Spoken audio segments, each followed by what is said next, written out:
మంచిది ప్రియులారా, దేవుని వాక్యాన్ని ధ్యానం చేద్దాం. చూడండి, అపోస్తుల కార్యములు 9వ అధ్యాయము 31వ వచనాన్ని ధ్యానం చేద్దాం. కావున యోదయ గలిలయ సమరయ దేశములంతటా సంఘము క్షేమాభివృద్ధి నొందుచు సమాధానము కలిగి ఉండెను. చాలండి.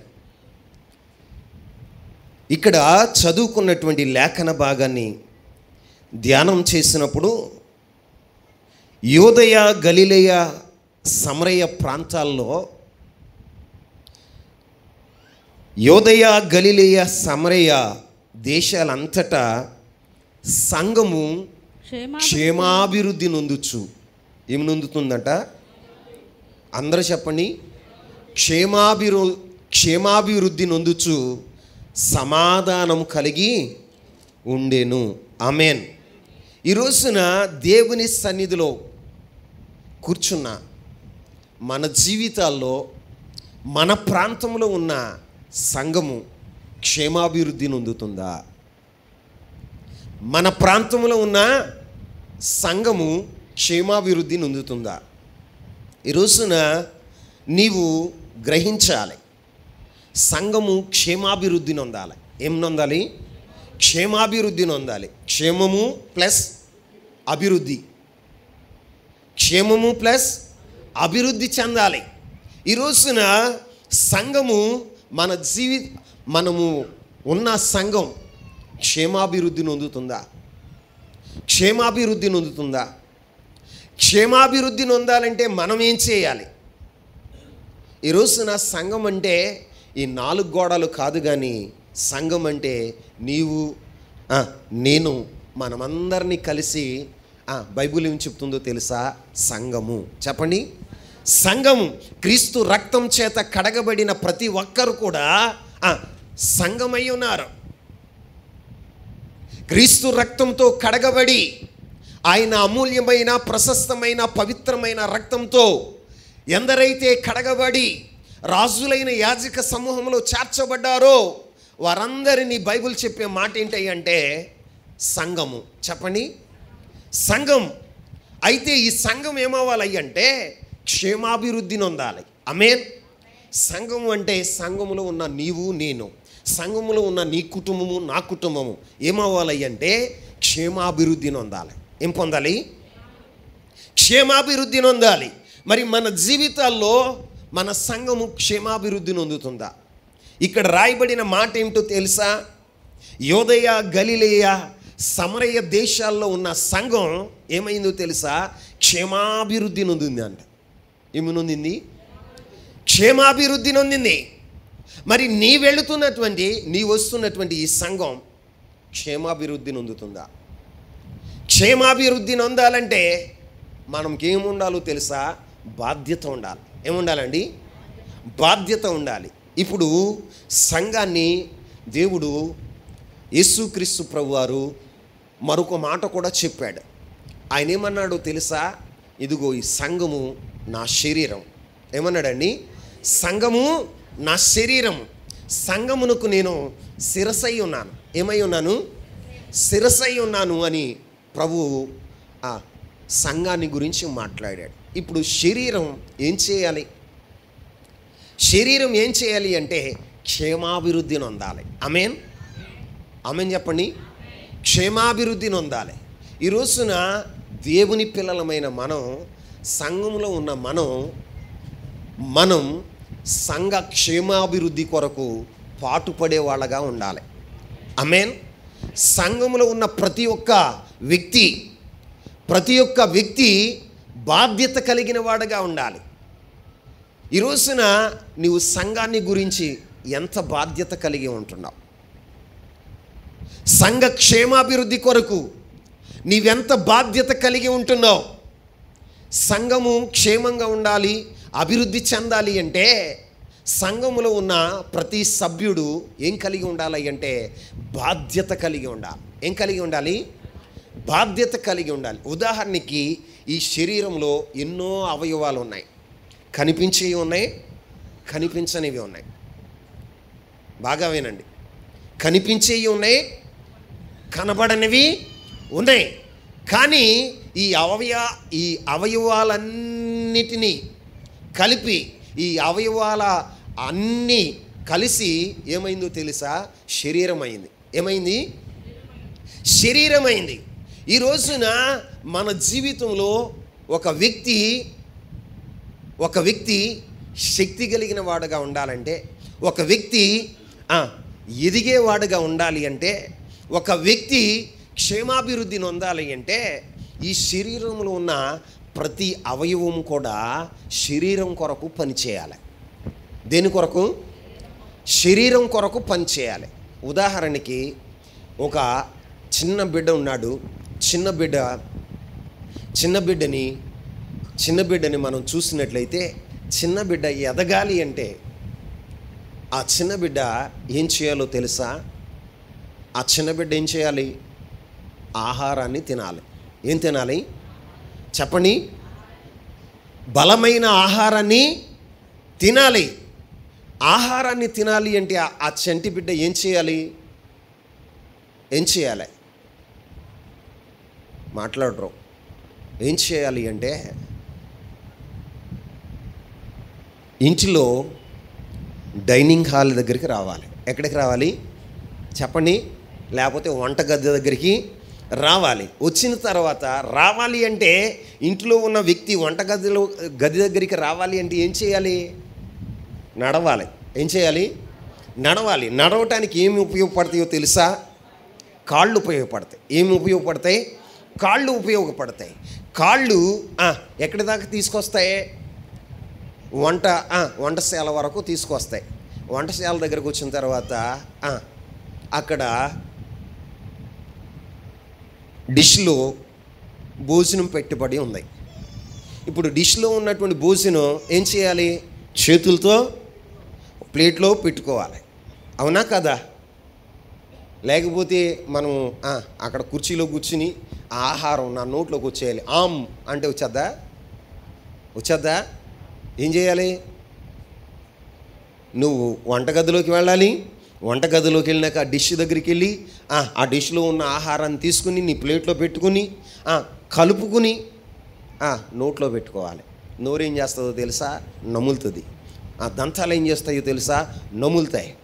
లోపల ఉన్నటువంటి నాలుక ఏం చేస్తుందో తెలుసా? నీ ఆహారాన్ని అటు ఇటు ట్రావెల్ చేస్తూ మెత్తగా నలిగేటట్లుగా నాలిక చేస్తాయి. నాలికలో నుండి వచ్చేటువంటి లాలాజలం ఏం చేస్తుందో తెలుసా? కడుపులోకి వెళ్ళటానికి సహకరించేదిగా ఉంటుంది. అవునా కదా?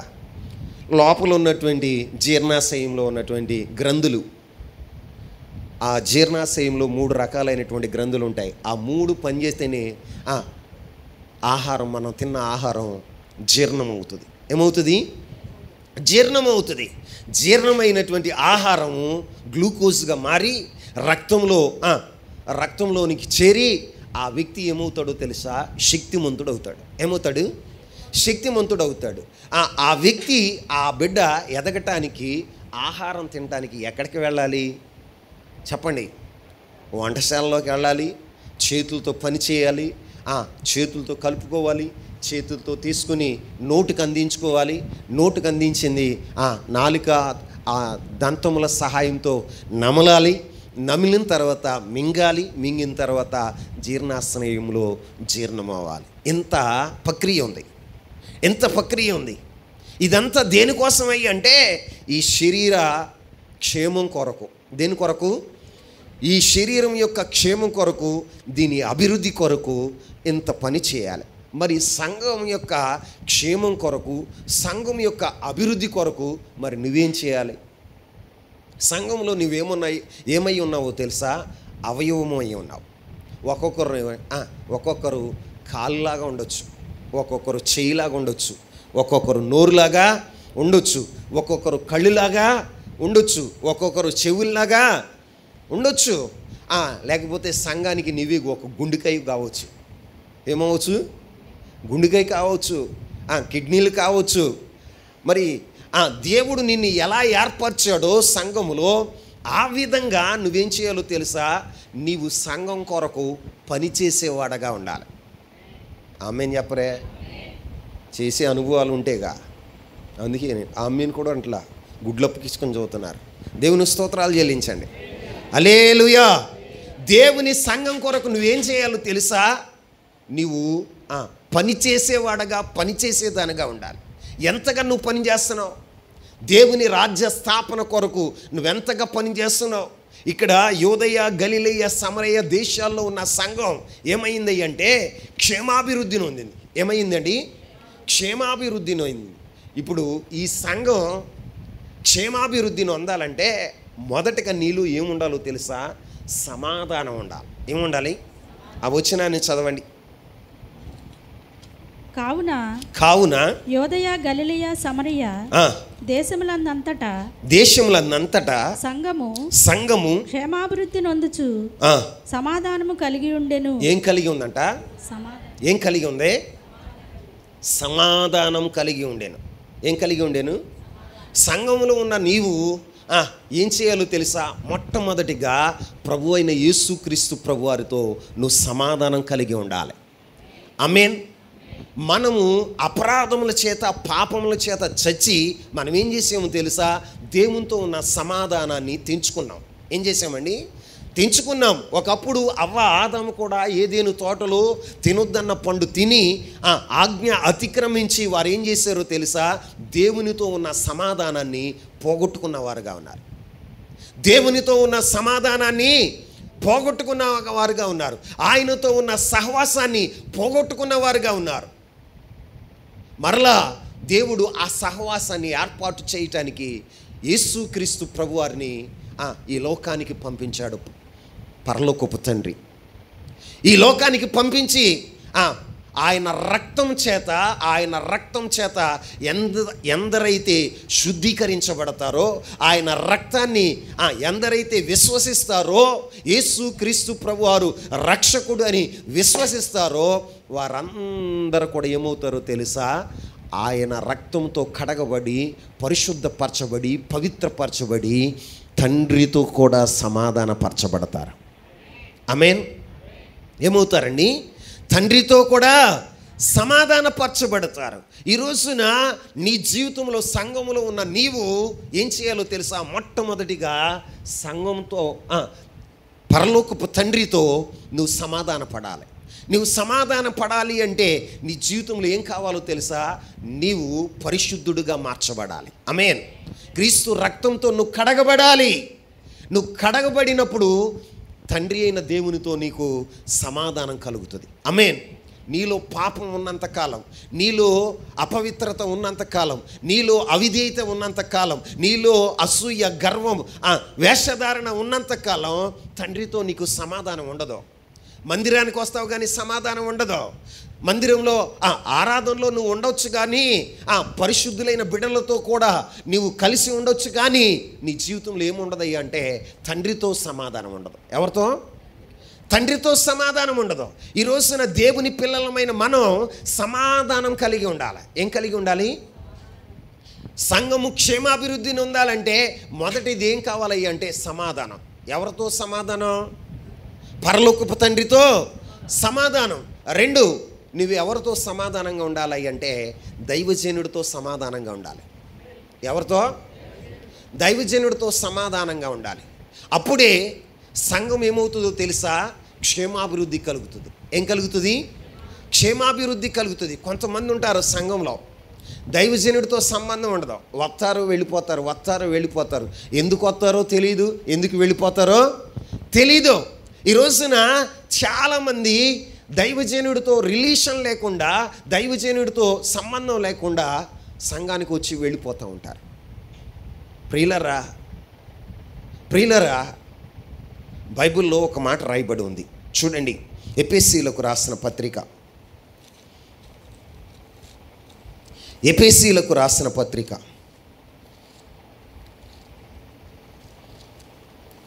పత్రిక 4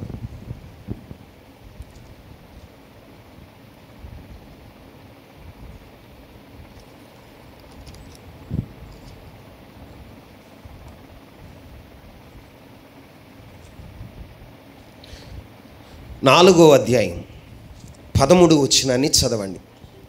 పరిశుద్ధులు సంపూర్ణులగునట్లు క్రీస్తు శరీరము క్షేమాభివృద్ధి చెందుటకు పరిచర్య ధర్మము జరుగుటకు ఆయన కొందరిని అపోస్తులుగాను కొందరిని ప్రవక్తలుగాను కొందరిని సువార్తికులుగాను కొందరిని కాపరులుగాను కొందరిని ఉపదేశకులుగా నియమించెను. ఆమేన్. దేవుడు ఏం చేశాడో తెలుసా? సంఘము క్షేమాభివృద్ధిని పొందటానికి, పరిశుద్ధులు సంపూర్ణులగుటానికి, ఏమవటానికి? సంపూర్ణులగుటానికి దేవుడే నియమించాడట. ఎవరినయ్యా అంటే మొదట అపోస్తులను. ఎవరిని? అపోస్తులను. మరి కొందరిని ప్రవక్తలను గాను, కొందరిని సువార్తికులు గాను, కొందరిని కాపర్లు గాను, ఉపదేశకులుగా దేవుడే నియమించాడు. ఆమేన్. ఇప్పుడు దైవజనుడిని ఎందుకు నీకు దైవజనుడిని ఇచ్చాడో తెలుసా? దైవజనుని యొక్క ప్రాధాన్యత ఏంటయ్యా అంటే నీవు పరిపూర్ణుడు అవ్వాలి. ఆమేన్. నా తండ్రి ఉద్దేశం ఏంటో తెలుసా? నా ప్రభు ఉద్దేశం ఏంటో తెలుసా? నీవు పరిపూర్ణుడు అవ్వాలి. ఏమవ్వాలి? ప్రతి ఒక్కరూ సంపూర్ణులు అవ్వాలి. సంపూర్ణులు అవ్వాలన్నదే దేవుని ఉద్దేశం. నువ్వు సంపూర్ణులు అవ్వాలి అంటే దైవజనుడితో సంబంధం లేకపోతే నువ్వు సంపూర్ణుడు అవుతావా? మాట్లాడరా. ఇక్కడ దైవజనులు ఎందుకు నియమించాడు? సంఘం యొక్క క్షేమాభివృద్ధి కొరకు. దేని కొరకు చెప్పండి గట్టిగా. సంఘం యొక్క క్షేమాభివృద్ధి కొరకు పరిశుద్ధులు సంపూర్ణులు అవుటకు. ఎందుకు అవుటకి? మనలో సంపూర్ణత లేదు, కానీ మనల్ని సంపూర్ణంలో అవటానికి ఉపయోగకరంగా ఉండేది ఎవరో తెలుసా? దైవజనుడు. నువ్వు సంపూర్ణంలో అవటానికి సాగిపోయేటట్లుగా చేసేది ఎవరో తెలుసా?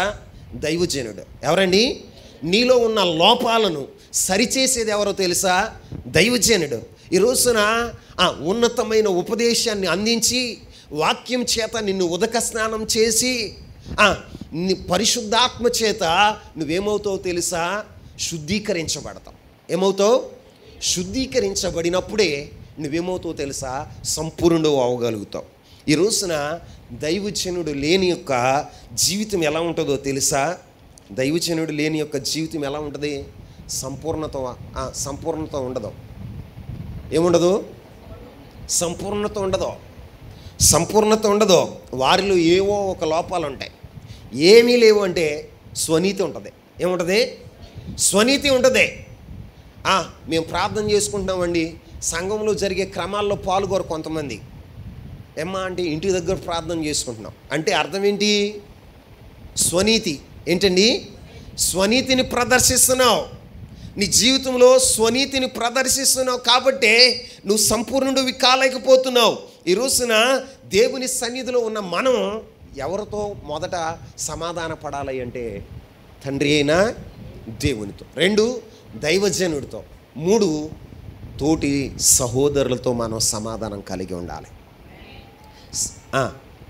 బైబిల్లో ప్రభు అయిన యేసుక్రీస్తు ప్రభు వారు ఒక మాట చెప్పాడు. మత్తయి శుభవార్త 5వ అధ్యాయంలో ఏమని చెప్పాడో చూడండి. మత్తయి శుభవార్త 5వ అధ్యాయం 9వ వచనంలో సమాధానపరచువారు ధన్యులు, వారు దేవుని కుమారులు అని అనబడుదురు. ఆమేన్. ఇప్పుడు మనం ఏం చేయాలో తెలుసా? సమాధానపరిచేవారుగా ఉండాలి. సంఘంలో మనం ఏం కలిగి ఉండాలి? మొదట చెప్పండి. తోటి విశ్వాసులతో ఏం కలిగి ఉండాలి? కొంతమంది పక్కనే కూర్చుంటారు, సమాధానం ఉండదు. ఏముండదండి? సమాధానం ఉండదు.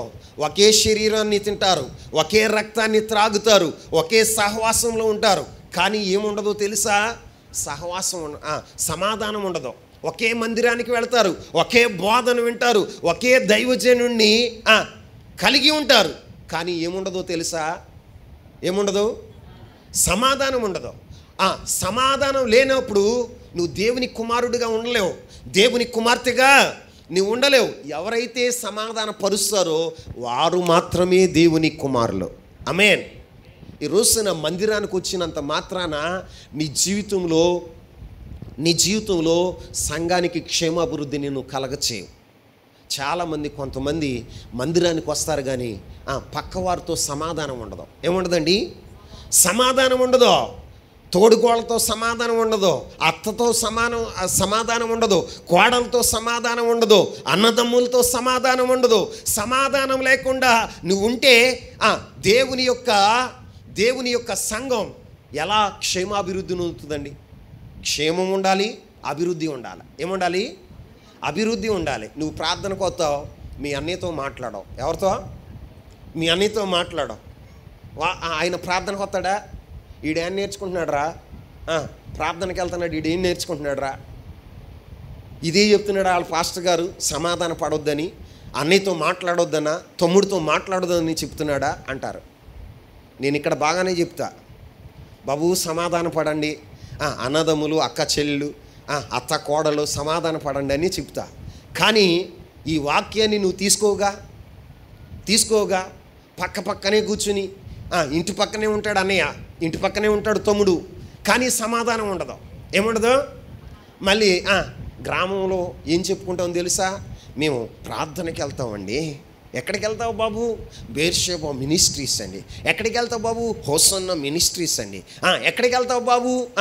ఏదో ఒక మినిస్ట్రీ చెప్తావు, ఏదో ఒక పేరొందినటువంటి దైవ సేవకుడి పేరు చెప్తావు. వాళ్ళ పేరుని నువ్వేం చేస్తున్నావు తెలుసా? అవమానపరుస్తున్నావు. తండ్రిని ఏం చేస్తున్నావు తెలుసా? పరలోకపు తండ్రిని అవమానపరుస్తున్నావు. ఈ రోజున దేవుని సన్నిధిలో ఉన్న మనం సమాధానం కలిగి ఉండాలి. ఏం కలిగి ఉండాలి?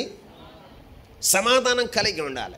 నీ భర్తతో నీకు సమాధానం లేకుండా, నీ భార్యతో నీకు సమాధానం లేకుండా, ఈ రోజున నీ కుటుంబ సభ్యులతోనే నీకు సమాధానం లేకుండా దేవుని సన్నిధిలో కూర్చుంటే ఈ సంఘము క్షేమాభివృద్ధి నొందుతుందా?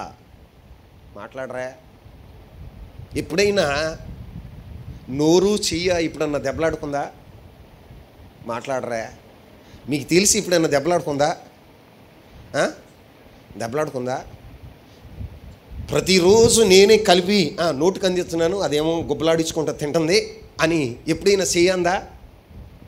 రమేష్ అందా? నీ చెయ్యి ఎప్పుడన్నా మాట్లాడిందా? మాట్లాడరే అమ్మా? మాట్లాడింది ఎప్పుడన్నా నీ చెయ్య? మాట్లాడిందా? అది ఇప్పుడు కూడా ఏం చేస్తుందో తెలుసా? సమాధానంగా ఉండి ఆహారాన్ని అందుతుంది. ఈ నోరు ఆహారాన్ని నొమిలి మింగకపోతే ఈ శరీరానికి బలం వస్తుందా? ఇది అభివృద్ధి చెందుతుందా? ఇది ఎదుగుతుందా? అన్నం తినకుండా మానేసింది అనుకోండి, కడుపు ఏమంటుందో తెలుసా? లోపల పీకులు అరుస్తూ ఉంటాయి, కుయ్యమని అరుస్తూ ఉంటే నువ్వు అన్నం తిను అని సంకేతం మెదడు పనిచేస్తుంది, మెదడిస్తుంది. అప్పుడు ఏం చేస్తాయో తెలుసా? చేతులు కాళ్ళు పనిచేస్తాయి. కాళ్ళేమో వంటగదిలోకి వెళ్తాయి, చేతులు గబగబా అన్నాన్ని పెట్టుకుంటే ప్లేట్లో పెట్టుకుని కలిపి నోటుకు అందిస్తాయా? అది తిన్న తర్వాత దానికి ఏమవుతుందో తెలుసా? బలం వస్తుంది. ఏమవుతుంది? బలం వస్తుంది. అలా రోజు జరుగుతూ ఉంటే ఏం జరుగుతుందో తెలుసా? ఆ బిడ్డ ఎదుగుతాడు. ఏమవుతాడు? ఎదుగుతాడు. మరి నీ జీవితంలో మరి నువ్వు సమాధాన పడకపోతే, నీ అన్నయ్యతో, నీ తమ్ముడితో, నీ చెల్లితో, నీ అత్తతో, నీ కోడలతో నువ్వు సమాధాన పడకపోతే సంఘం ఎలా క్షేమాభివృద్ధి నొందుతుంది? అర్థమవుతుందా నా మాట? నా బోధ అర్థమవుతుందా? నువ్వేమో కోడలతో మాట్లాడావు, ఇక్కడ మందిరంలో మాత్రం అబ్బో ఏమని పాడతావు? నీలో నేనుండుటే, నాలో నీవుండుటే, నా ఆత్మీయానుభవమే. పాట అండి. నీలో నేనుండుటే, నాలో. పాట పాడితే ఆయన ఉండిపోతాడా అమ్మా? సమాధానం లేకుండా నువ్వు ఇక్కడ పాట ఎంత ఘనమైనటువంటి పాట పాడినా, ఎంత మహిమ కలిగిన పాట పాడినా ఆయన నీలో ఉండడు. ఈ రోజున దేవుని సన్నిధిలో ఉన్న మన జీవితాల్లో మనం ఏం చేయాలో తెలుసా? సమాధాన పడేవారుగా ఉండాలి. ఏం పడాలి? మనం సమాధాన పరిచేవారుగా ఉండాలి. దేవుని పిల్లలమైన మన జీవితాల్లో సంఘము క్షేమాభివృద్ధిని పొందాలంటే నువ్వు దేవుని మందిరానికి వస్తున్నా నీవు ఏం చేయాలో తెలుసా? నీ గ్రామంలో, నీ రక్త సంబంధికుల మధ్యన, నీ ఉంటున్న ప్రాంతంలో, నీ ఉంటున్న సంఘం అంతటితో కూడా సమాధాన పడుదువుగాక. అట్టి మనసు నా దేవుడు నీకు అనుగ్రహించును గాక. సమాధాన పడిన వారు ఏమవుతారు తెలుసా? దేవుని కుమారులు అనబడతారు. ఎవరో? లేకపోతే నువ్వేమవుతావు? దేవుడికి ఆపోజిట్ ఏంటి చెప్పండి? దేవునికి ఆపోజిట్ ఏంటి? అపవాది. దేవుని కుమారుడు అనబడతావా, అపవాది కుమారుడు అనబడతావా? నీవే డిసైడ్ చేసుకో.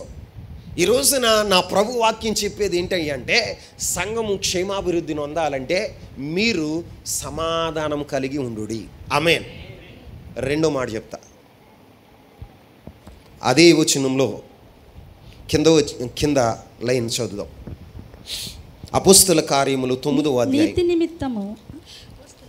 అపోస్తల కార్యములు 9వ అధ్యాయం 31వ వచనం. కావున యోదయ గలిలయ సమరయ దేశములందంతటా సంఘము క్షేమాభివృద్ధి నొందుచు సమాధానము కలిగి ఉండెను. మరియు ప్రభువునందు భయమును పరిశుద్ధాత్మ ఆదరణయు కలిగి నడుచుకొనుచు విస్తరించుచుండెను. ఆమేన్. ఇక్కడ రెండవది ఏం కలిగి ఉందంట? ప్రభువునందు భయము. ఏం కలిగి ఉండాలి? దేవుని సంఘానికి వస్తున్న నీవు మొదట సమాధానం ఉండాలి. రెండవది నువ్వేం కలిగి ఉండాలి అంటే ప్రభువునందు భయము కలిగి ఉండాలి. ఏం కలిగి ఉండాలి? ప్రభువునందు భయం కలిగి ఉండాలి. మరి ఈ రోజున నీకు గుండెల నిండా దైవ భయం కలిగి ఉన్నావా? దైవ భయం కలిగిన వ్యక్తి ఎలా ఉంటాడు? దైవ భయం కలిగిన వ్యక్తి ఎలా ఉంటాడండి? దేవుని మందిరానికి వస్తారు, ఆరాధనలో పాల్పంపులు పొందుతారు, కానీ దేవుని మందిరంలో ఎలా ప్రవర్తించాలో కూడా తెలియనటువంటి అజ్ఞానపు స్థితిలో ఉంది ఈ రోజున సంఘం.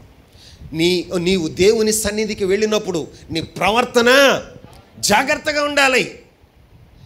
దేవుని సన్నిధికి వెళ్ళినప్పుడు నీ ప్రవర్తన జాగ్రత్తగా ఉండాలి. నువ్వు దేవుని సన్నిధికి వెళుతున్నప్పుడు దేవుని సన్నిధిలో ప్రభువు మాట్లాడుతూ ఉంటాడు. అప్పుడు నువ్వేం చేయాలో తెలుసా? శ్రద్ధగా వినాలి. ఎలా వినాలి? దేవుని మందిరానికి వెళ్ళినప్పుడు నీ ప్రవర్తన జాగ్రత్తగా చూసుకోమంటే, దేవుని మందిరానికి వెళితే అంటే వచ్చిన తర్వాత దేవుడు మాట్లాడుతూ ఉండగా నిద్రపోమన్నా? చెప్పండి. దేవుడు మాట్లాడుతూ ఉన్నాడు, నువ్వేం చేస్తున్నావు? 2 నిమిషాలు ఉంటారు, పాటలు పాడేదాకా బాగానే ఉంటారు. కొంతమంది పాటలు పాడుతూ ఉంటే నేను చూస్తాను. ఏలూరులో ఒక ఆయన ఉంటాడు, పెద్ద ఆయన. అసలు పాటలు పాడుతూ ఉంటే చప్పుట్లు కొడతాడు, చిత్త కొట్టేస్తాడు.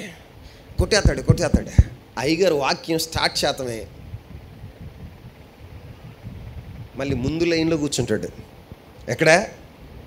ముందు లైన్లో కూర్చుంటాడు. కొంతమంది సహోదరులు నిద్రపోయేళ్ళు అందరూ ఒకసారి హల్లెలూయా చెప్దామా? హల్లెలూయా. మెలకుగానే ఉన్నారు. దేవునికి స్తోత్రం కలుగును గాక. హల్లెలూయా. దేవుని పిల్లలమైన మన జీవితాల్లో దేవుని సన్నిధికి మనం వచ్చినప్పుడు గుండెల నిండా ఏముండాలో తెలుసా? దైవ భయం. ఎందుకంటే ప్రభు నాతో మాట్లాడుతున్నాడు, ప్రభు దేవుని సన్నిధిలో ఉన్నాడు, ఆయన ప్రసన్నత ఇక్కడ ఉంది, ఆయన మహిమ ఇక్కడ ఉంది, ఆయన కనుదృష్టి ఇక్కడ ఉంది, ప్రభు నన్ను చూస్తున్నాడు అనేటువంటి భయం నీలో ఉంటే నువ్వేం చేస్తావో తెలుసా? అనాలోచనగా ఉండవు. మందిరంలో ఉంటావా? దేవుని మందిరంలో నువ్వు నిద్రపోగలుగుతావా? కలెక్టర్ గారు ముందు దగ్గరికి వెళ్ళి నిద్రపోతావా? మోసే గారు కలెక్టర్ మీటింగ్కి వెళ్ళావు, మీటింగ్కి వెళ్తే కలెక్టర్ గారు మాట్లాడుతూ ఉన్నారు, నువ్వు నిద్రపోతావా? ఎదరమ లైన్లో కూర్చుని అంటావా?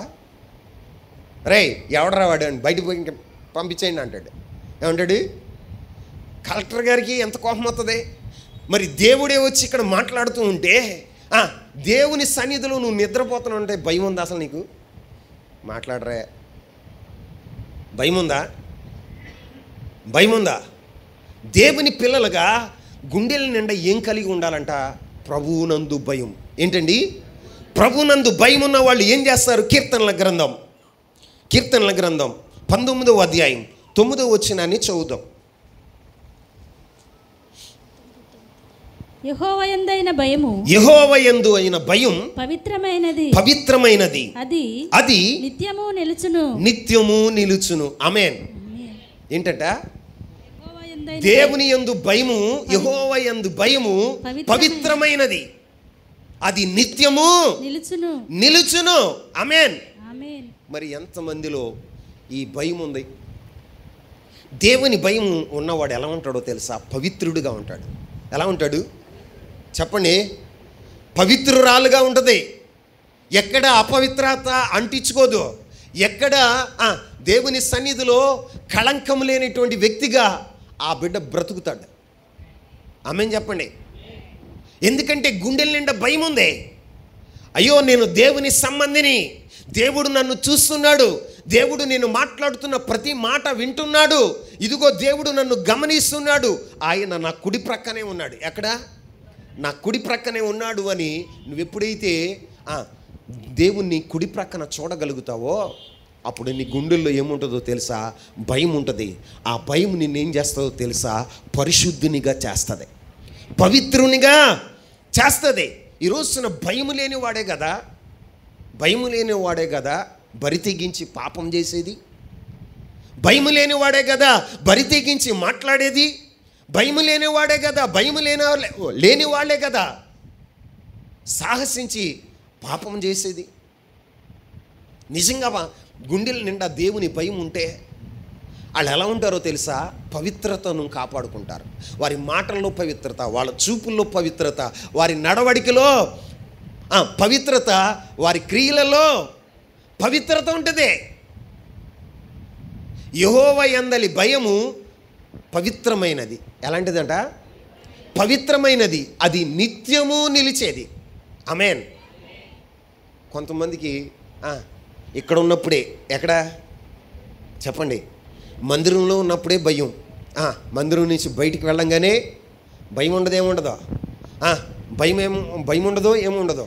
అందుకే మన పెద్దోళ్ళు ఏమని చెప్తారో తెలుసా? భయము లేని కోడి అమ్మా బజార్లో గుడ్డి పెట్టిందంట. ఇదిగో ఒక కోడి వెళ్తుంది ఇప్పుడు బజార్లో. అయ్యా ఇడరా ఆమోసు ఆనుకు దా, మందిరానికి వచ్చిన తర్వాత మళ్ళీ నీకు రోడ్డు మీదకి పని ఏంటి? దేవుని పిల్లలమైన మనం గుండెల నిండా భయం ఉండాలి. ఎక్కడ? గుండెల నిండా భయం ఉండాలి. ఆ భయం ఎప్పుడు ఎంతకాలం ఉండాలి? మందిరంలో ఉన్నంతకాలం కాదు, ఆరాధన జరిగినంతకాలం కాదు, నిత్యము ఉండాలి. ఆమేన్. నిత్యము. నువ్వు ఒంటరిగా ఉన్నప్పుడు ఉండాలి, వేల మందిలో నువ్వు ఉన్నప్పుడు ఉండాలి. నేను దేవుని సంబంధిని, దేవుడు నన్ను గమనిస్తున్నాడు. ప్రతి క్షణం ఆయన కనులు నన్ను చూస్తున్నాయి. ప్రతి క్షణము ఆయన ఆత్మ నన్ను వెంబడిస్తుంది. ఏంటండి? ఆత్మ నన్ను వెంబడిస్తుంది. వెంబడిస్తావా లేదా? పరిశుద్ధాత్ముడు మనలోనే ఉంటాడా? మనం చేసే ప్రతి దాన్ని చూస్తాడా?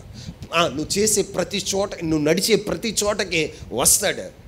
నీవు అపవిత్రమైనవి నీవు చేతులతో చేసినప్పుడు, నీ దేహాన్ని అపవిత్రపరుచుకున్నప్పుడు నీలో ఉన్న పరిశుద్ధాత్ముడు ఏం చేస్తాడో తెలుసా? విలపించేవాడుగా ఉంటాడు, దుఃఖపడేవాడుగా ఉంటాడు. అయ్యో, ఈ వ్యక్తినా నేను ఎన్నిక చేసుకున్నది, ఈ వ్యక్తినా లోకము నుండి నేను వేరుపరిచింది, ఈ వ్యక్తినా నా ప్రభు రక్తంతో కడిగింది, ఈ వ్యక్తినా అని పరిశుద్ధాత్ముడు ఏం చేస్తాడో తెలుసా? దుఃఖపడేవాడుగా ఉంటాడు. ఏం చేస్తాడండి? దుఃఖపడేవాడుగా ఉంటాడు. నువ్వు ఎక్కడికి వెళ్తావో అక్కడికి పరిశుద్ధాత్మ నీలో ఉండి వస్తాడు, నీలో నుండి వస్తాడు. నువ్వు ఎప్పుడైతే యేసుక్రీస్తు ప్రభు వారి రక్తంతో కడగబడ్డావో, ఎప్పుడైతే పరిశుద్ధపరచబడి తండ్రి కుమార పరిశుద్ధాత్మలో బాప్తీసం తీసుకున్నావో, అప్పుడే నిన్ను పరిశుద్ధాత్మ దేవుడు నీలోనికి వస్తాడు. వచ్చిన పరిశుద్ధాత్మ దేవుడు ఏం చేస్తాడో తెలుసా? నీలో నివాసం చేస్తాడు. ఏం చేస్తాడు? నివాసం చేస్తాడు. నువ్వు ఎక్కడికి వెళ్తున్నావో అక్కడికి వస్తాడు. నువ్వేం చేస్తున్నావో చూస్తాడు. నువ్వేం మాట్లాడుతున్నావో వింటాడు. నీ క్రియలేంటో ఆయన గమనిస్తాడు. నీ క్రియల వలన మంచి కార్యాలు అయితే సంతోషించేవాడుగా ఉంటాడు. లేకపోతే ఆయన ఏం చేస్తాడో తెలుసా? మౌని అయి ఉండి ఇంకా చేయరాని కార్యాలు నువ్వు చేస్తూ ఉంటే దుఃఖపడేవాడుగా ఉంటాడు. ఏం చేస్తాడు? నీలో ఉన్న పరిశుద్ధాత్మని దుఃఖపరుస్తున్నావేమో. భయము లేనటువంటి వ్యక్తిగా, భయము లేనటువంటి ఒక స్త్రీగా నీవుండి పరిశుద్ధాత్మను నీవు దుఃఖపరిచేవాడుగా ఉంటున్నావేమో. సంఘం క్షేమాభివృద్ధిని పొందాలంటే గుండెల నిండా దైవ భయం ఉండాలి. ఏముండాలి? సంఘానికి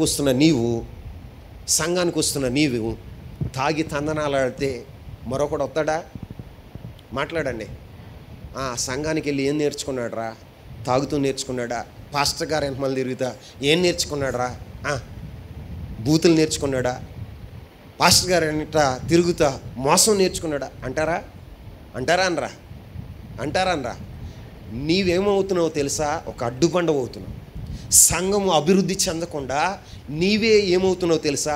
ఒక అడ్డుబండ అవుతున్నావు. దేవుని మహిమను వారు చూడకుండా, దేవుని ప్రత్యక్షతను వారు చూడకుండా నువ్వేమవుతున్నావో తెలుసా? ఒక అడ్డుబండగా తయారవుతున్నావు. అందుకే వారు పునరుద్ధానపు శక్తిని వారు అనుభవించలేకపోతున్నారు. మందిరానికి వచ్చిన నీ ప్రవర్తన, దైవ భయము లేని నీ ప్రవర్తనను చూసిన వారు వేరొకరు మారపోవటానికి కారణం ఏంటో తెలుసా? అడ్డుబండవు నువ్వే. ఎవరివి? అడ్డుబండవు నీవే.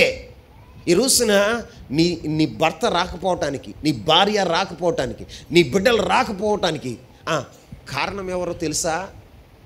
నువ్వే ఒక అడ్డుబండవు అయిపోతున్నావు. భయము లేని ప్రవర్తన, భయము లేని మాటలు, భయము లేనటువంటి నీ ప్రవర్తనను చూసి వారు మందిరానికి వెళ్ళి వాళ్ళు ఏం మారారు? వెళ్తే ఏంటి, వెళ్ళకపోతే ఏంటి అని వాళ్ళలో నిరుత్సాహం వచ్చి, నిరాశ వచ్చి, నిరీక్షణను కోల్పోయి ప్రభువుని విశ్వసించారు వాళ్ళు. ఈరోజున మీకు దండం పెట్టి చెప్తున్నా, నిన్ను చూసిన వాడు ప్రభు యొద్దకు వచ్చేవాడగా ఉండాలి. సంఘంలో ఉన్న నీవు సంఘానికి అనేక మందిని నడిపించేటువంటి ఒక ఎలా ఉండాలో తెలుసా? ఒక మార్గదర్శిగా ఉండాలి. ఎలా ఉండాలి? మార్గదర్శిగా ఉండాలి. మరి నీ వలన ఎవరైనా రాగలుగుతున్నారా? కొంతమంది చెప్తారు, వాడు అటు మాట్లాడుతున్నాడండి సంఘానికి వచ్చినప్పుడు, వాళ్ళ మాటలు విన్నప్పుడు ఉన్న బాధ కలుగుతుంది. ఏం కలుగుతుంది?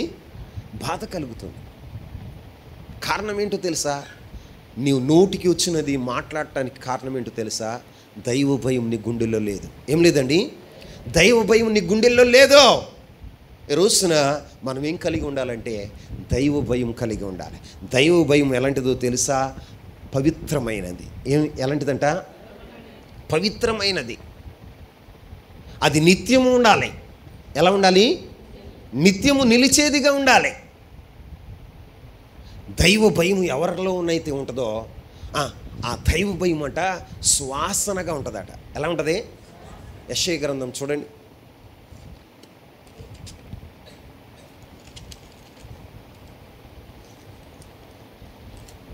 11వ అధ్యాయం 3వ వచనం. యెహోవా భయము అతనికి ఇంపైన సువాసనగా ఉండును. ఏ వాసన? ఎవరైతే దేవుని యందు భయభక్తులు కలిగి ఉంటారో వారికి ఇంపైన సువాసనగా ఉంటుందట. అంటే వారి యొక్క సాక్ష్య జీవితం ఏమవుతుందో తెలుసా? పరిమళించేదిగా ఉంటుంది. ఏమవుతుంది చెప్పండి? పరిమళించేదిగా ఉంటుంది. నువ్వు గుండెల నిండా దైవ భయం కలిగి ఉంటే నీ సాక్ష్యం ఏమవుతుందో తెలుసా? పరిమళిస్తుంది. ఏం చేస్తుంది?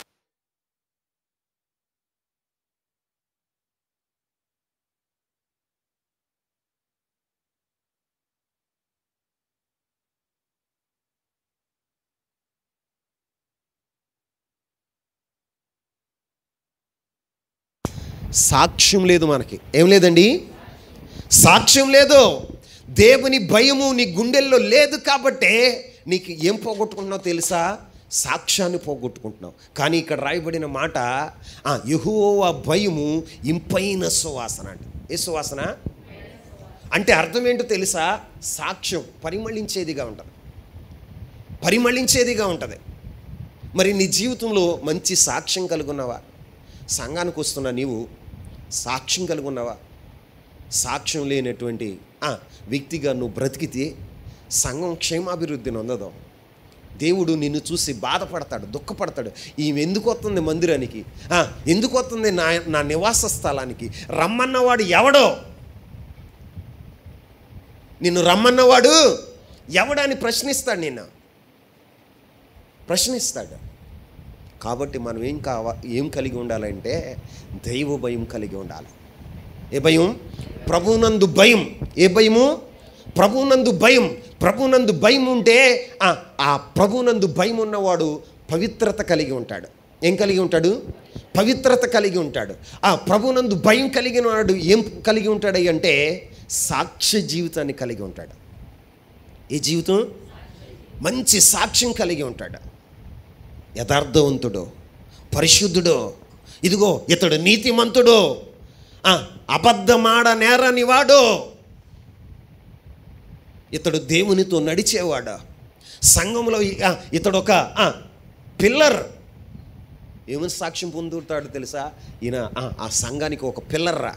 చెప్పండి, స్తంభం. సాక్ష్యం ఉందా? ఈరోజు నా సాక్ష్యం ఉందా? సాక్ష్యం లేని బ్రతుకులు బ్రతుకుతున్నారు. అందుకే సంఘం ఏమవట్లేదో తెలుసా? క్షేమాభివృద్ధిని ఉందట్లా. దయచేసి మీకు దండం పెట్టి చెప్తున్నా, సంఘం ఏమవ్వాలో తెలుసా? క్షేమాభివృద్ధిని పొందాలి. ఏమని పొందాలి? క్షేమాభివృద్ధిని పొందాలి. క్షేమాభివృద్ధిని పొందాలి అంటే మొదటిది ఏం కలిగి ఉండాలి? సమాధానం కలిగి ఉండాలి. ఏం కలిగి ఉండాలి? ఎవరితో సమాధానం కలిగి ఉండాలి? తండ్రి అయిన దేవునితో, దైవజనుడితో, తోటి సహోదరులతో మనం సమాధానం కలిగి ఉండాలి. ఆమేన్. 2, ప్రభువునందు భయము కలిగి ఉండాలి. ఏం కలిగి ఉండాలి?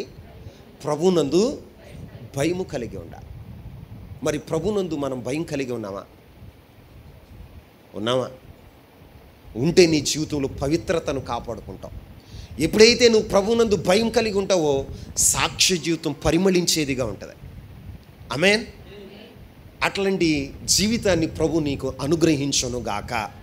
ఇంతదానికి లేదు, ఇప్పుడైనా దేవుని భయం కలిగి మీరు బ్రతుకుదురుగాక.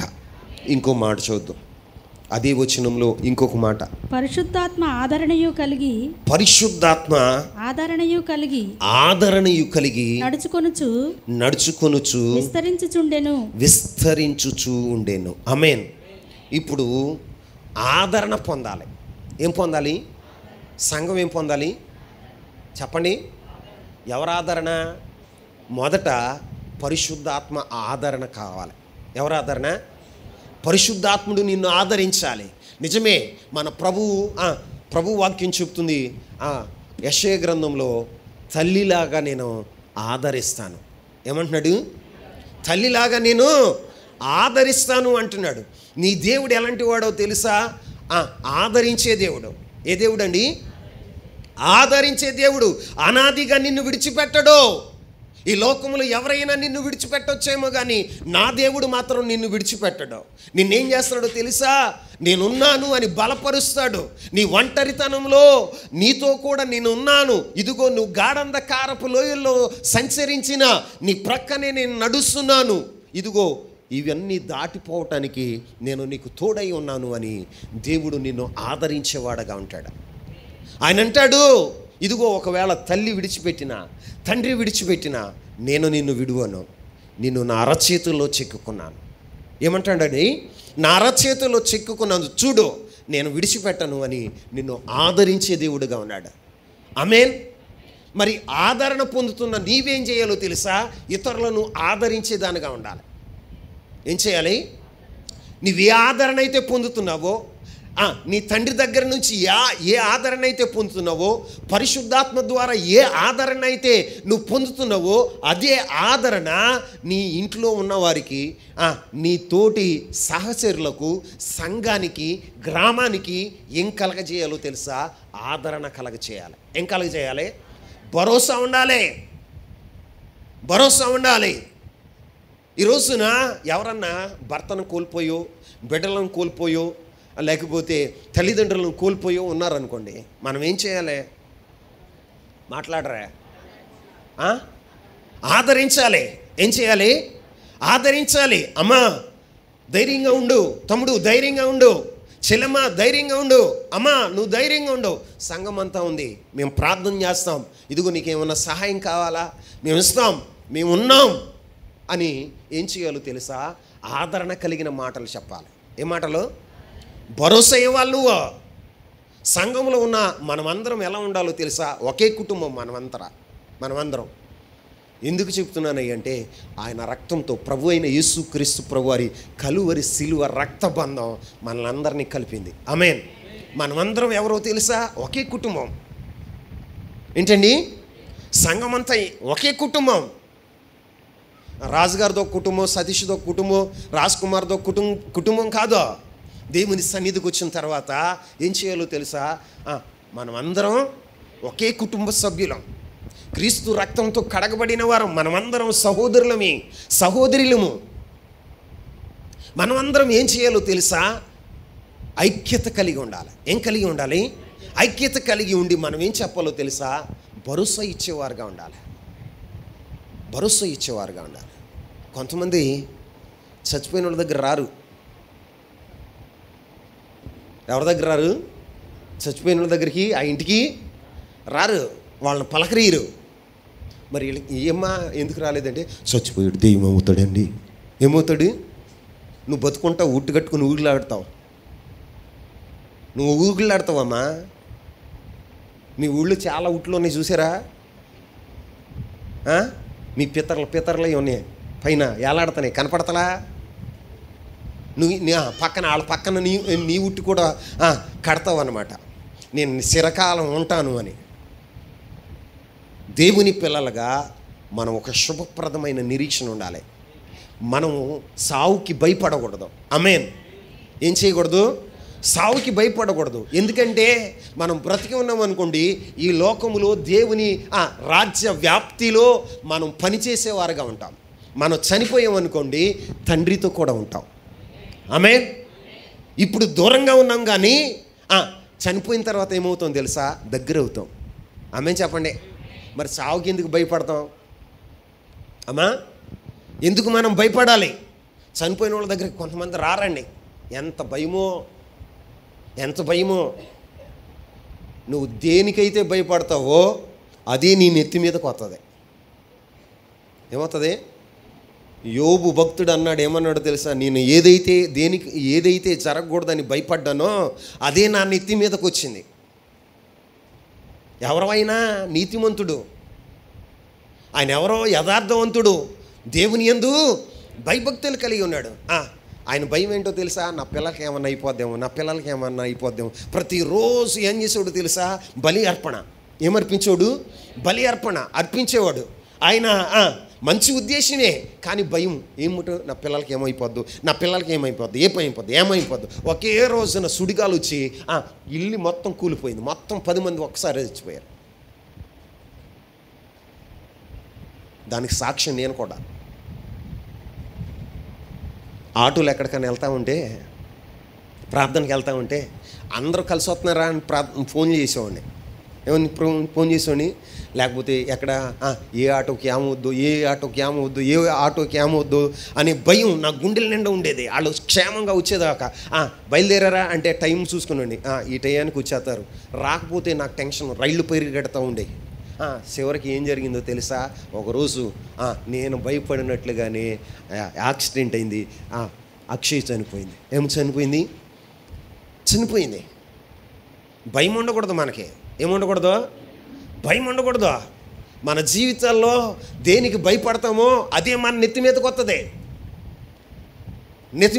షుగర్ వచ్చింది, ఏమైపోద్దు అని భయపడు, ఏదో ఒకటి అయిపోద్ది. సోత అని కోలబడిపోతావు, టప్మని పడిపోతావు, కాళ్ళు చేతులు ఇరిగిపోతాయి. నువ్వు ఎప్పుడైతే ధైర్యంగా ఉంటావో, నా ప్రభు నాతో కూడా ఉన్నాడు, నన్ను బలపరిచేవాడు, స్వస్థపరిచేవాడు, బలహీనతలో బలమిచ్చే దేవుడు నా దేవుడు అని నువ్వు ఎప్పుడైతే ధైర్యంగా ఉండగలుగుతావో 4 రోజులు బతుకుతావు. ఏమవుతావు? 4 రోజులు బతుకుతావు. లేకపోతే ఏమవుతావు తెలుసా? ఈ షుగర్ జబ్బుతోనే తొందరగానే చచ్చిపోతావు. నిజమేనండి. భయపడేవాడికి ఉరి వస్తుందంట. ఏమవుతుంది? భయం వలన ఉరి వస్తుందట. ఈ రోజున మీకు దండం పెట్టి చెప్తున్నా, దేవుని పిల్లలు మనం ఏం చేయాలో తెలుసా? ధైర్యంగా ఉండాలి. ఎలా ఉండాలి? ధైర్యంగా ఉండాలి. ఒకరు ఎవరన్నా తండ్రిని కోల్పోయారా? అరే తమ్ముడు బాధపడమాకరా, సంఘం అంతా ఉంది. ఏమని చెప్పాలి? సంఘం అంతా ఉందిరా, ఒక పెళ్లి జరుగుతుంది. ఏం చేయాలో తెలుసా? సంఘం అంతా నిలబడాలి. ఏం చేయాలి? సంఘం అంతా నిలబడాలి. ఓ ఫంక్షన్ జరుగుతుంది, సంఘం అంతా నిలబడాలి. ఒక ఆరాధన జరుగుతుంది, ఆరాధన పెట్టుకుంటున్నాడు ఒక వ్యక్తి. అతనే అడవుడిపడి అతనే అది సమకూర్చుకొని ఇది సమకూర్చుకొని ఒక్కడే టెన్షన్ పడిపోయి ఆరాధన సమయం సక్రమంగా ఆరాధన జరగదు. అదే సంఘం అంతా చెరువు చేసి ప్రతి ఒక్కరు చేసారు అనుకోండి, అక్కడ నిలబడ్డారు అనుకోండి, ఒకరు పరజా అయితే, ఒకరు మైకి బిగితే, ఒకరు లైట్ గడితే, ఆ ఇంటికి వెళ్ళి ఎవరైనా వంట చేస్తూ ఉంటే వంటలో సహాయం చేస్తూ ఉంటే వాళ్ళు టెన్షన్ ఉంటుందా? మేమున్నాం అని భరోసా ఇవ్వాలి. ఏమివ్వాలి? భరోసా ఇవ్వాలి. ఆదరణ. నువ్వు దేవుని ద్వారా ఏ ఆదరణ పొందుతున్నావో అదే ఆదరణ నీ ద్వారా నీ సహోదరుడు పొందాలి. అప్పుడే సంఘం ఏమవుతుంది తెలుసా? క్షేమాభివృద్ధి నొందుతుంది. ఏమవుతుంది? అరే సంఘం ఉందరా, ఎవరు రాపోయినా, బంధువులు రాపోయినా, రక్త సంబంధులు రాపోయినా, నా సంఘం ఉందరా. నేను ఒకటే చెబుతా, నా ధైర్యం ఏంటో తెలుసా? సంఘం ఉంది. చెప్పండి. మా బంధువులతో ఏమని చెప్తాను తెలుసా? నేను చచ్చిపోయినప్పుడు నువ్వు రాకపోయినా పర్లా, నా సంఘం నన్ను పాత పెడుతుంది. ఆమేన్ చెప్పండి. ఆమేన్ చెప్పండి. నా సంఘం నన్ను పాతి పెడుతుంది, నా సంఘం చూసుకుంటుంది. మీరు ఇవాళ డబ్బు ఉంటే వస్తారు, అన్నీ బాగుంటే నా దగ్గరకు వస్తారు. నేను ఏమైనా దీనస్థితిలోకి వెళ్ళిపోతే మీ మొహం కూడా చూపించరు. అలాంటి బంధువులకు నాకెందుకు? నా ప్రభు యొక్క రక్తం చేత కడగబడినటువంటి ఒక పరిశుద్ధ సంఘం ఉంది. ఆమేన్. ఒక ఇల్లు ఉంది, అది నాకు ఒక పెద్ద కుటుంబం. నా బంధువులతో అదే చెప్తాను నేను, మీకంటే నాకు సంఘమే ముఖ్యం. ఏది ముఖ్యం? సంఘమే ముఖ్యం. నా జీవితానికి ఈ సంఘాన్ని దేవుడిచ్చాడు, ఈ సంఘమే నాకు ముఖ్యం. నువ్వు కూడా ఎలా ఉండాలో తెలుసా? సంఘమే ముఖ్యం అవ్వాలి. ఏమవ్వాలి? సంఘమే ముఖ్యం అవ్వాలి. ఎవడో ఫంక్షన్ పెట్టుకుంటాడు, సంఘంలో ఆరాధన జరుగుతుంది. ఫంక్షన్కి వెళ్తావా? ఆరాధనకు వస్తావా? మాట్లాడరే. మనకి వాళ్ళే ముఖ్యం. ఎవరు ముఖ్యం అండి? లేకపోతే రేపు రారండి. వాళ్ళు వస్తారో రారో నేను చెప్పలేను, కానీ సంఘం మాత్రం నీ దగ్గరకు వస్తుంది. ఆమేన్. సంఘం మాత్రం నీతో ఉంటుంది. అందరూ నిన్ను వెలివేసిన సంఘం నీకు భరోసా ఇస్తుంది. ఆమేన్ చెప్పండి. ఎందుకు చెప్తానో తెలుసా?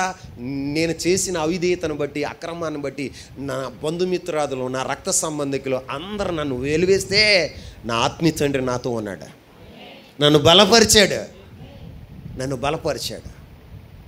బలపరిచాడండి. నిజంగా అందరూ ఉండి ఒంటరిగా బ్రతికిన దినాలు నాకు తెలుసు. అందరూ ఉండి నేను ఒంటరిగా ఉన్న దినాలు నాకు తెలుసు. మా నాన్నే నా మీద చటారీలు వేస్తూ ఉండేవాడు. ఏదన్నా ఫంక్షన్కి వెళ్ళాను అనుకో, ఆయన వేసే డైలాగులు ఇక వినలేను. చెవులంటే రక్తం వచ్చేసేది, కళ్ళంటే నీళ్లు వచ్చేసి ఏం చెయ్యాలో అర్థం కాదు. కోపంతో ఏమన్నా అందామా అంటే తండ్రి నేర్చుకున్నది ఇదేనా? వాక్యం నేర్చుకున్నది ఇదేనా? మీరు గుడికి వెళ్ళి మళ్ళీ మా నాన్నే అంటాడు, నువ్వు గుడికి వెళ్ళి ఇది నేర్చుకున్నావేరా అంటాడు. గబుక్కుని ఏదన్నా ఒక మాట అంటే గుండెల నిండా భారాన్ని పెట్టుకున్నప్పుడు దైవజనులు నాకు తన చెయ్యి నా మీద ఉంచి డని ధైర్యంగా ఉండ, సంఘం ఉంది నీ వెనకమల్ల. ఏముంది? సంఘం ఉంది. అన్నదమ్ములు ఉన్నారు, రక్త సంబంధికులు ఉన్నారు. అంతే, అందరిని వదిలేసాను. హ్యాపీగా నేను ఉండటం మొదలెట్టా. ఆమేన్. అందరు నా దగ్గరికి వచ్చారు ఇప్పుడు. ఆమేన్ చెప్పండి. అందరూ నాకు సాగిలు పడవలసిందే తప్ప నేను ఎవరికి సాగిలు పడలా. ఎందుకో తెలుసా? నా దేవుని కలిగి ఉన్నా, దేవుని సంఘాన్ని కలిగి ఉన్నా, ఆత్మీయ తండ్రిని కలిగి ఉన్నా. దానివల్ల నేను ఆదరణ పొందా. అందరిలో ఇప్పుడు అందరూ ఎవరెవరైతే ఈడు పనికిమాలలో వేస్ట్రా అనుకున్నారో ఇప్పుడు వాళ్ళందరూ నన్ను అయ్యా వందనాలయ్యా నువ్వెంత ప్రయోజకుడు అవుతావు అనుకోలేదా? నువ్వెంత మంచివాడు అవుతావు అని అనుకోలే. అవును, మన దేవుడు ఏం చేస్తాడో తెలుసా? శూన్యంగాను నిరాకారంగా ఉన్న మనలను ఎలా చేస్తాడో తెలుసా? చాలా మంచిది. ఎలా అండి? ఇది చాలా మంచిది. దేవుడు శూన్యంగాను నిరాకారంగా ఉన్నటువంటి సృష్టిని ఎలా మార్చాడో తెలుసా? మంచిదిగా మార్చాడు. ఎలా మార్చాడు? ప్రతిరోజు ఒకదాన్ని తయారు చేసి ప్రతిరోజు సృష్టితో మాట్లాడి విడిపించి మంచిది మంచిది మంచిది అని 6 దినాలు మాట్లాడాడు. ఎన్ని దినాలు? 6 దినాలు మాట్లాడి ఆదికాండం 1వ అధ్యాయం ఆఖరి వచనంలో ఏమంటాడో తెలుసా? ఇది చాలా మంచిది. నిన్ను ఎలా చేయగలడో తెలుసా? నిరుపయోగమైన నీ జీవితాన్ని, నిరుపయోగమైన నీ జీవితాన్ని, నిస్సారమైన నీ జీవితాన్ని, వెలివేయబడిన నీ జీవితాన్ని ఆయన ఏం చేస్తాడో తెలుసా? ఎక్కడైతే తృణీకరించబడ్డావో అక్కడే నిన్నేం చేస్తాడో తెలుసా? ఘనపరుస్తాడు. ఆమెన్ చెప్పండి. నీ నిందకు ప్రతిగా పూదండను ఆయన ఎత్తాడు. ఆమెన్ చెప్పండి. ఆయన బూడిదకు ప్రతిగా పూదండను అనుగ్రహించే దేవుడు. ఆయన నిన్ను విడిచిపెట్టడు. ఆయన సంఘంలో నీవుంటే నువ్వు చేయవలసిన పని ఏంటి అంటే ఇతరులను ఆదరించేవాడుగా ఉండాలి. ఏం చేయాలి? ఆదరించాలి. వాళ్ళు ధనవంతులు కావచ్చు, బీదవారు కావచ్చు. ఒక్కొక్కరిని ఒక్కొక్కలాగా మనం చూడకూడదు. మనం అందరం ఏం చేయాలో తెలుసా? ఎవరైతే బలహీనులు ఉన్నారో వారిని బలపరిచేవారుగా ఉండాలి. ఆమె చెప్పండి. ఆదరగలిగిన మాటలు. అరే నువ్వు మారవరా, నువ్వు ఇక మారవరా, నువ్వు చెడిపోయినోడు రా అంటే ఆడేం చేస్తాడో తెలుసా? విరక్తి చెందుతాడు. ఏం చెందుతాడు చెప్పండి? హృదయం విరిగిపోతుంది. ఇక్కడ ప్రేమ పొందుకుంటాను అనుకున్నాను కానీ, ఇక్కడ ఆదరణ కలుగుతుంది అనుకున్నాను కానీ అక్కడ ఆదరణ లేదు, ప్రేమ లేదు. ఇదిగో నన్ను రిజెక్ట్ చేస్తున్నారు అని వాడు కూడా ఏం చేస్తాడు తెలుసా? సంఘాన్ని రిజెక్ట్ చేస్తాడు. ఏం చేస్తాడు? అలా మనం ఉండకూడదు. కొంతమందిలో బలహీనతలు ఉంటాయి. ఏముంటాయి? బలహీనతలు ఉంటాయి. అయినా మనం బలపరచాలి. అరే నాయన తమ్ముడు, నువ్వు ఇలా చేయటం వలన అరే సంఘానికి బ్యాడ్ అవుతున్నావు రా, అరే నీ పరుగు పోతుందిరా, నువ్వు అలా చేయకూడదురా నాన్న, తప్పురా అని ఆదరణ కలిగిన, ప్రేమగా కలిగిన ఏం మాటలు? ప్రేమ కలిగిన మాటలు. ఆదరించేవా? నీవు ఎప్పుడన్నా ఆదరించేవా? నేను ఒకసారి నా వివాహమైన కొత్తలో నేను ప్రేమించి పెళ్లి చేసుకున్నా. అందుకని మా అమ్మ నాన్న వాళ్ళు నాతో మాట్లాడలా. అది మర్మం కాదు, చెప్పేస్తాను. నన్ను సంఘం ఎదుట ప్రేమించి పెళ్లి చేసుకుని ఏలూరులో ఉండేవాడిని. ఏలూరులో ఉంటే సంఘానికి దూరం అయిపోయా. దైవజనుడు ఒకే మాట్లాడాడు. ఫోన్ చేశారు, చెప్పండి అయ్యా అన్న. డానీ బలారాధనలో పాల్గొనట్లేదు ఏంటి అన్నారు. అయ్యా మనస్సాక్షి ఒప్పుకుంటలేదయ్యా, మనస్సాక్షి ఒప్పుకుంటలేదయ్యా. నేను ఒక మాట చెప్పనా అన్నారు. చెప్పండి అయ్యా. గొర్రె అరణ్యం గుండా వెళుతుంది. అది పొరపాటున కాలు జారి బురదలో పడింది. ఎక్కడ పడింది? బురదలో పడింది. అది వెంటనే లేచింది. ఆ బురదలో నుంచి వెంటనే లేచి ఆ చెట్టుకి ఈ చెట్టుకి బురద రాసేసి తనకున్న బురదంతా కూడా వదిలించేసుకుని ఆ బురదలో నుంచి లేచి తన దారిన అదే వెళ్ళిపోయింది. మరొక జంతువు ఉంది, పంది. ఏంటండి? పంది కూడా అదే మార్గం గుండా వెళ్తుంది. అదేం చేసిందో తెలుసా? కావాలని దాంట్లో పడింది. దాంట్లో పడింది. అది పడి ఆ మురుకు వాసనని ఆస్వాదిస్తుంది కానీ బయటికి రాట్లా. నువ్వు పందువా గొర్రువా అన్నాడు. ఒకే మాట చెప్పారు ఆయన, నువ్వు పందువా గొర్రువా. తెల్లారు పొద్దున్నే వెళ్ళి అయ్యగారు పాదాలు పట్టుకుని గట్టిగా పట్టుకుని ఏడ్చి, క్షమించయ్యా, నన్ను క్షమించయ్యా అంటే, నేను ఎప్పుడో క్షమించాను, దేవుడు నిన్ను క్షమించగలడు, ఇదిగో ప్రార్థన చేసుకో అని నన్ను బలపరిచి మరలా సంఘంలో చేర్చాడా. ఆమేన్. నేనేమో పెద్ద ప్రతివిత్తనాన్ని చెప్పట్లా మీ అందరికీ. నా లోపం ఏంటో చెప్తున్నా. మనం ఆదరించాలి. సంఘంలో ఏం కావాలో తెలుసా? ఆదరణ. ఒక్కొక్కడు అవిధేయత వలన, ఏదో తన పొరపాటు వలన తప్పు చేస్తాడు. వాడిని మనం ఏం చేయకూడదు? వాడిని మనం ఏం చేయకూడదంటే అసహించుకోకూడదు, తృణీకరించకూడదు. ప్రేమతో, ఎలాగా? ప్రేమతో ఆదరించాలి, ప్రేమతో మాట్లాడాలి. నీ ప్రేమ, నీ మాటలు, నీ క్రియలు ప్రేమలో ఉండాలి. రోజున దేవుని పిల్లలుగా మీకు చెప్తున్నాను, చాలామంది చెప్తున్నాను, అయ్యా అసలు మీ వాళ్ళు ఎట్లా మాట్లాడతారో తెలుసా? వీళ్ళు క్రైస్తవులు అన్ని జనులు అర్థం కాదండి. మీ గురించి వచ్చే సాక్ష్యం అది. మీరు చక్కగా మాట్లాడతారు, మీ మాటలు ఇంటి గుండెలు బద్దలైపోతున్నాయి, కానీ మీ వాళ్ళ హృదయాల్లో మార్పు లేదు. కారణం ఏంటో తెలుసా? ఆదరించే అనుభవం లేదు. ఏం లేదు? ఇప్పుడు నేను ఇక్కడ ఉన్నాం, దేవుని మందిరంలో మీరు అందరూ ఎవరు? ప్రతినిధులు. చెప్పండి, దేవుని ప్రతినిధులు. రాజుగారు చూసుకుంటాడులే అంటే రాజుగారు అయినా చూసుకుంటాడు, మైకి పెడతాడా, లేకపోతే మేటలు వేస్తాడా, ఇది చేస్తాడా? మీరు కూడా బాధ్యత ఉండాలా వద్దా? ప్రతి ఒక్కరు బాధ్యత కలిగి ఉండాలి. సంఘం క్షేమాభివృద్ధిని పొందాలంటే ప్రతి ఒక్కరు ఎలా ఉండాలో తెలుసా? బాధ్యత కలిగి పనిచేయాలి. ఏం కలిగి పని చేయాలి? బాధ్యత అంటే ఒకటి సమాధానంగా ఉండాలి, రెండవది దైవ భయం కలిగి ఉండాలి, మూడవది ఆదరించేవారుగా ఉండాలి. ఎలా ఉండాలి? దేవుడు ఈ మాటలు దీవించును గాక. ఇవాళ అయిపోయిందనుకోమాకండి ప్రసంగం.